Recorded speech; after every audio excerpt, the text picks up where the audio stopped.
So y'all already know y'all live with Snapchat Queen, and we ready to have this discussion real quick, fam. And y'all know how I get down. So I stumbled across this video. I don't own the rights to this video.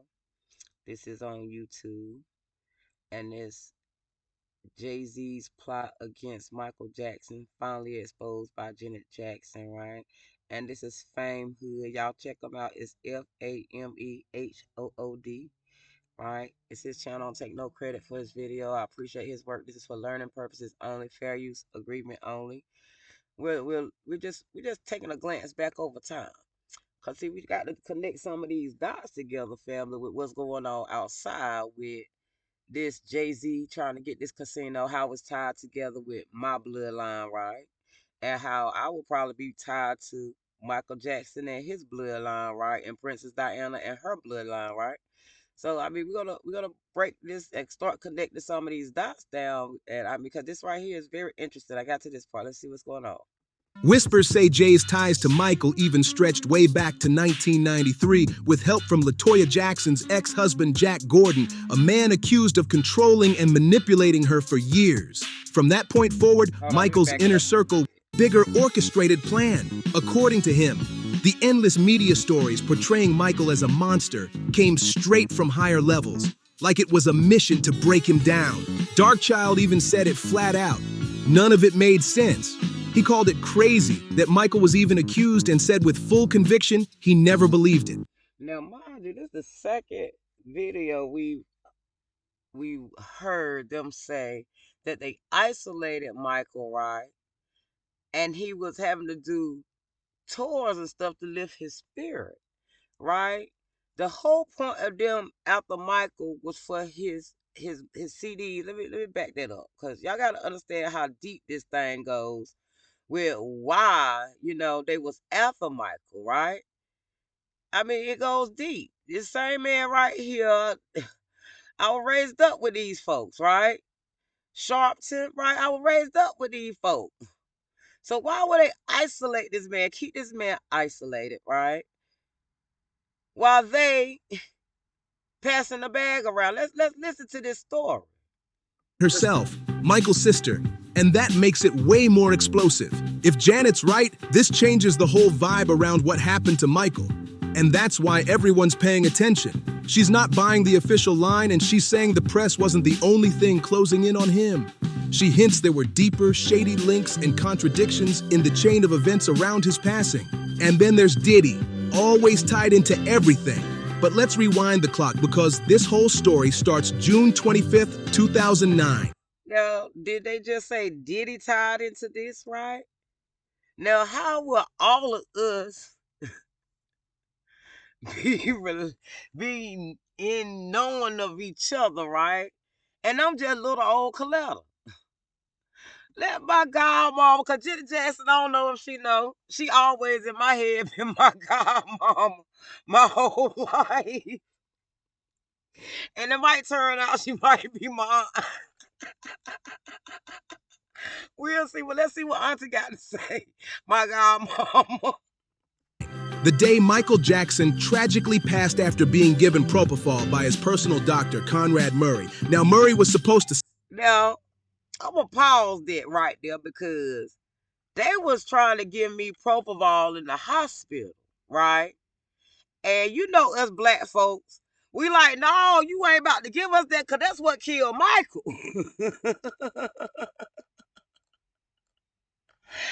Hey, I'm telling this how far these people have been going over the years, right? Tearing up my stuff, right? All because I'm like Princess Diana, I wake up who I am. They got a problem with somebody being who they are. And it's all about that bag I told y'all about, that money. All they see is somebody else's money, work, and success, and how they can get it. Even at the expense of taking kids, right? But let's listen to this video, because I don't own the rights to this audio video. But we are trying to connect some dots right now, right? We're trying to connect these dots, right? With Jay-Z and Michael Jackson, right? We're going to connect some dots. Save him. But instead, when Michael collapsed, reports say he didn't even dial 911 right away. Instead, he allegedly called a man named Vahe Muhammad, and Vahe wasn't no doctor. He was Diddy's bodyguard.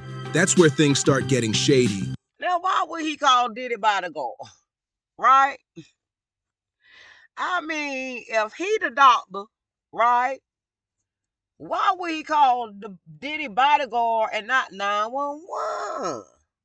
Let's keep breaking these words out, because this is a learning video. We are now we listening to words, right? We gotta break words down, dialogue. We learn the dialogue, right? This is helping us learn how to speak in different environments and dialogue, so we can all be on the same page. Because word in the industry was that Vahe wasn't just security, he was the cleanup guy, the one you called when something behind the scenes needed to disappear. And fans still can't get over the fact that Murray supposedly called him before an ambulance. Like, why was that the first move in Michael's final moments? And then comes the bigger question: why would Jay-Z and Diddy even want Michael out of the way? Janet's Whoa, no, they didn't just say, why would Jay-Z and Diddy want Michael Jackson out of the way? I mean, could it have something to do with this casino deal right now that they trying to get still? I mean, let's see, y'all. We got to break down these words, because you got to think, this happened back then. Michael been dead for a while, right? And people still have been breaking down his estate. Then you got to ask yourself, why would he come and have a child by me, to steal a child and run off with a child to try to come back, right? Let's listen. hinting the answer is simple: money and power. Back then, could it be money and power? Could it be money and power? Right? The same thing I've been saying, right? Come down here, have a baby by me so that he can make everybody else millionaires off somebody else's title, right? Come down here, steal a baby, and think that he's supposed to get away with it. Right? I mean, let's listen. Michael wasn't just the king of pop, he was sitting on the throne of the entire industry. Prince might have been close, but nobody touched Michael's level. Now, we all know that nobody was up there with Michael Jackson. Boy, Michael Jackson is the only person that we know that can make a 2-hour video and we all sit there and watch it. He the only person we know that can do that. Turn a song into a musical. And with the, I mean, can't want nobody on Michael Jackson level. He was in some other lane. Jay-Z wasn't even in the same stratosphere. Right. But here's what so many people forget. Michael wasn't just a performer, he was a mogul. He owned assets so massive, they shook the music game to its core, including being the sole owner of the Sony ATV publishing catalog. Oh, we're going to stop it right there. We're going to stop it right there, not at the publishing catalog. But something about that catalog, ain't it? Right? He ain't even got to say no more before we all know what that grin right there about. That catalog, right? The catalog. That man was the sole owner, right? They knew this. And that's why I say, when somebody studies somebody this hard and only think about how they come take your stuff, is a problem. Worth about $250 million at the time.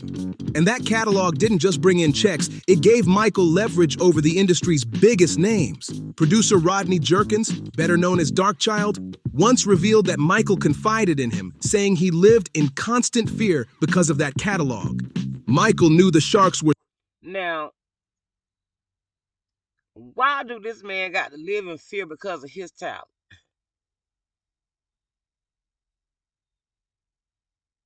I said in a previous video, right, with them having to drop bags off to these folks, isolating them. They can't raise their family because somebody too busy in the background chasing a bag, right? Why would this man come and try to have a child by me take a child from the hospital, cover it up for all these years, and then 22 years try to start a war off somebody else's back. Now face the reality you stole a child from a hospital. Because you after this man bad. You after this man work. We're gonna keep listening though, fam. I'm sorry I get hyped. Could do something to me when you see how people do for somebody else bag. It's a shame outside, man. This man worked hard. Were circling. Everyone wanted what he had, and that paranoia people thought he carried, turns out it wasn't paranoia at all. It was reality. Janet says that legendary Sony's ATV catalog was the bullseye on his back, and once you understand the power it gave him, the picture gets darker. When producer Rodney Darkchild Jerkins was asked if Michael's legal battles and scandals were tied to his power in the industry, he didn't dance around it. He all but confirmed it. He suggested those accusations weren't random at all, but part of a bigger orchestrated plan. According to him, the endless media stories portraying Michael as a monster came straight from higher levels, like it was a mission to break him down. Darkchild even said it flat out. None of it made sense. He called it crazy that Michael was even accused and said with full conviction he never believed it. Why? Because he lived around Michael. He saw the lifestyle firsthand, the people he trusted, the way he moved, and it didn't match the picture the press painted. To him, those scandals weren't truth, they were weapons. For years, Darkchild kept defending Michael, not just out of loyalty, but out of knowledge. He was in... Now you see how they try to make it seem like something was wrong with him, right? Because everybody wanted his stuff.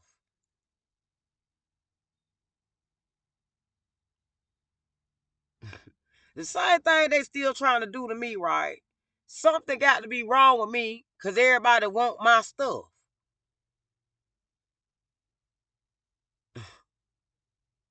Isolated this man because they wanted his stuff. Boy, let's keep going. In those rooms, saw the real man behind the headlines and stood by him when the world tried to tear him down. Michael felt more and more alone, even as he tried to keep his energy up. Rodney Darkchild Jerkins remembered how Michael stayed focused on the music, even planning big summer jams to lift his spirit. But insiders say everything shifted after that 2001 Summer Jam when he hit the stage alongside Jay-Z. That show wasn't just another collab. Some claim it was the moment Jay-Z started weaving himself deeper into Michael's world. Whispers say... Now, mind you, this 2001, right? I bet him in 2002 as TJ, not Jay-Z as TJ, right? I had the kids in 2003. So why would he be in Michael background trying to learn everything about Michael, right? To come and have a child by me and still a child at the hospital with all the people in the town. Jay's ties to Michael even stretched way back to 1993 with help from LaToya Jackson's ex-husband Jack Gordon, a man accused of controlling and manipulating her for years. From that... Now, mind you, all this go back to the coalition, them videos I showed y'all we grew up together. These were the kids in these meetings. Operation Sunshine, the Project Kids. From that point forward, Michael's inner circle was never the same. Right after, LaToya shocked the world by claiming Michael had written checks to families of young boys. Those words rocked headlines worldwide. Later, she walked it back, saying Jack Gordon forced her into making the statement. But by then, the damage was done. Insiders insist this wasn't just messy family drama. They allege the entire storm was orchestrated behind the curtain by Jay-Z and Diddy. Two men who had the reach, the motive, and the connections to flip Michael's life upside down. The timing of LaToya's claims suddenly doesn't look so random when you put it in that frame. And don't forget what Jaguar Wright once said, that Diddy was bad, but Jay-Z was even worse. Back then, folks brushed it off as gossip, but now it sounds like a puzzle piece sliding into place. What really made people suspicious was how the biggest icons, Michael and Prince, kept catching scandal after scandal like curveballs. Now let's talk about that, right? Because what ties would I be having to these people, right? What ties would I be having to these people? And why will all these people be around me if it won't true? Right? I mean, what ties would I have to these people if it won't true? I mean, we just gonna take a little break, and I got we gonna look through some of this mail real quick, and we want to know how would I be knowing these folk right here, right? I mean, how would they be inside my chat, right? Gmail don't want to load, but it's all right. We got it. But go ahead. While Jay-Z and Diddy somehow stayed untouched, rising as polished moguls celebrated for helping other black artists. Jaguar Wright once said Diddy was bad, but Jay-Z was worse, and looking back, it doesn't sound like just a rumor. It sounds like a straight-up warning. What really grabs attention is how the biggest legends, Prince and Michael Jackson, were constantly slammed with allegations. Now we gonna pause it right there. I appreciate the king right there because we gotta break these puzzle pieces down. I ain't gonna play all that man video because I don't want to get flagged, right? Y'all go back and check them out. Go back and check King video out, right? Because we connecting dots. That's all we doing. We just connecting dots. I mean, all we doing is connecting dots and learning body language, right? We learned how to talk. Let me make sure I give him a thumbs up and subscribe. I like that. Let's do that for him, right? Right? And then we're gonna add a little comment because that's what we do to support each other, right? Tell them great show. King, right? And hit comment. Bam, it's just that simple. And then give yourself a thumb up, give them some more money. I mean, I go in for it on my timeline. Hey, I try to get you all the money possible, right? I mean, hey, you know, our Snapchat queen, AI chatbot friend. We just trying to put some puzzles together. Y'all see who I be watching over there on the side, boy? My timeline be jumping. Boy, don't play with my timeline. Even on IG, my IG be jumping. Hey, my IG was jumping so bad, y'all. They changed my passwords and everything, y'all. So I had to come on YouTube and start doing a documentary. I was trying to find Tyler Perry. But hey, Tyler, boy, we got some good clips for you. I had to do a raw for you, some raw script footage on it. Boy, look at them. Boy, no, they ain't throwing tomatoes. Think of my girl Tiffany, y'all. Go tell my girl Tiffany out, boy. Tiffany got the inside scoop on them. Tiffany got the inside. Y'all go check Tiffany out there. She got the inside scoop of what they doing in New York now. That's why I like Tiffany. Y'all check my girl out, boy. Y'all out with Snapchat, Queen AI chatbot friends. I got to go. But we just connect the dots. We learn their dialogue, right? So we know how to talk when we're in different environments. I don't own this video audio. This is for learning purposes only. Fair use agreement. Fame Hood. Y'all know I'm gonna put a link in the description so y'all know how to get to it. You're live with Snapchat Queen AI chatbot friends, boy. We out. We learning about this Jay-Z movement, boy. How I know him and did it. And Michael Jackson and Princess Diana. Woo. That's when you click on that one. Whoa. Boy, that's when you blow that smoke out on them, boy. That's a big one.